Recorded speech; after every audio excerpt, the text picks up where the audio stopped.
A pessoa pode contrariar as suas emoções e os seus sentimentos. E é exatamente isto que se faz com o medo quando a pessoa quer desenvolver a sua vida ficando mais forte e amadurecida psicologicamente. Amadurecida psicologicamente foi o que eu disse. Porque, por exemplo, a pessoa tem medo de falar em público. Então esse medo, emoção, que depois também se traduz em sentimento, vai fazer o quê? Vai empurrar a pessoa para fora desse tipo de atividades. Então sempre que há falar em público, entram então processos que fazem a pessoa fugir, ter medo. E então, será que isto é a coisa correta? Porque a pessoa sente, então é mau, vamos fugir. Não. O que se faz é precisamente o contrário. Caso a pessoa queira enfrentar esse medo e estar à vontade para falar em público, que é possível. Nós temos neuroplasticidade, o cérebro adapta-se ao aumento que nós lhe damos. Então, a pessoa tem este sentimento e estas emoções relativamente a falar em público, que se traduz por medo. O que ela faz é fazer uma análise racional de se quer enfrentar o medo, se não quer, se faz sentido para ela, se não faz, se ela quer desenvolver essa habilidade e essa competência, tendo em conta o mundo em que estamos ou se não, e chega à resposta que sim. Razão está contrária à emoção. E agora? Bem, agora o que a pessoa faz, uma das opções pelo menos, é enfrentar o medo, contrariando-o, expondo-se a situações onde ela obrigatoriamente vai ter de falar em público. E pode começar tão pequeno como falar ou perguntar, falar com uma senhora que está na caixa do supermercado, perguntar que horas são na rua, falar num grupo de leitura, como o Clube de Leitura dos Pensadores, link na descrição, até ao ponto que vai expandendo a sua audiência. E assim, o cérebro, a neuroplasticidade vai entrar em ação e o cérebro vai adaptar o seu comportamento para não ter medo ao falar em público. Ou pelo menos a ansiedade e os medos serem reduzidos. Ficar ali uma coisa que é o normal, normativo. Agora, a mesma coisa também acontece para todo o tipo de emoções. Seja felicidade, tristeza. Fundamentalmente, nós podemos ter comportamentos que são impulsivos, que são os automáticos que passam por nós, que não têm necessariamente de ser a coisa mais produtiva e amadurecida a ter naquele comportamento. E é neste sentido que eu digo que podemos contrariar a nossa emoção. Porque, por exemplo, alguém que se ri em situações que, a uma certa altura, começa a perceber-se, eu rimo nestas situações e não é para rir-me. Ou eu não quero rir-me, porque isto não é o comportamento que eu quero ter perante mim, porque realmente demonstra infantilidade, se calhar é um bocado infantil. Ou seja lá qual for o motivo. E então faz-se o quê? A razão contraria e sobrepõe-se à emoção.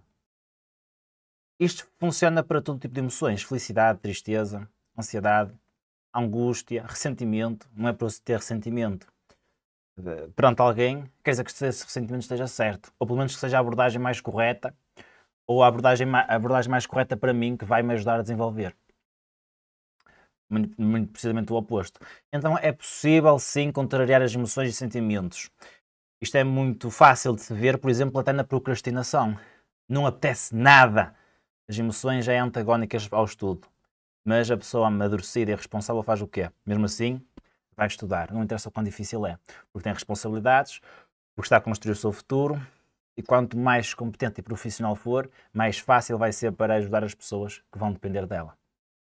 Do seu profissionalismo. E então a suma deste vídeo é: a razão pode, sim e deve ditar a emoção. Pelo menos até certo ponto.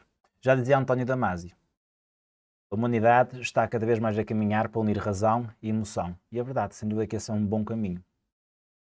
Tendo em conta também, obviamente, as limitações desta ideia. Porque, claro que ao nível extremo, contrariar constantemente a emoção, se ela estiver toda desalinhada, vamos dizer assim, também pode ter os seus malefícios, como é óbvio. Aliás, a narrativa que se espalha hoje preponderantemente é a narrativa de seguir as emoções, seguir os sentimentos, o que é que tu sentes, o que é que tu queres fazer, não importa, faz aquilo que tu sentes, deita cá para fora. O que também é útil, pois a pessoa pode ter vivido uma vida constante a reprimir os seus sentimentos e emoções. Também tem um papel fundamental. Mas eu acho que está na altura também dar a voz a esta narrativa de que não é por sentir que está certo. Afinal de contas, quem é que faz apenas e só aquilo que as suas emoções impulsos lhe ditam. Impulsos. As crianças são aquelas que seguem todas as suas emoções, sentimentos e impulsos na hora. E o que dita o seu desenvolvimento e adaptação à sociedade é o quê? É o uso da razão, da restrição e das regras para amadurecerem, deixarem de terem comportamentos infantis e fazerem aquilo que é expectável de alguém que está a amadurecer. Ter comportamentos mais mais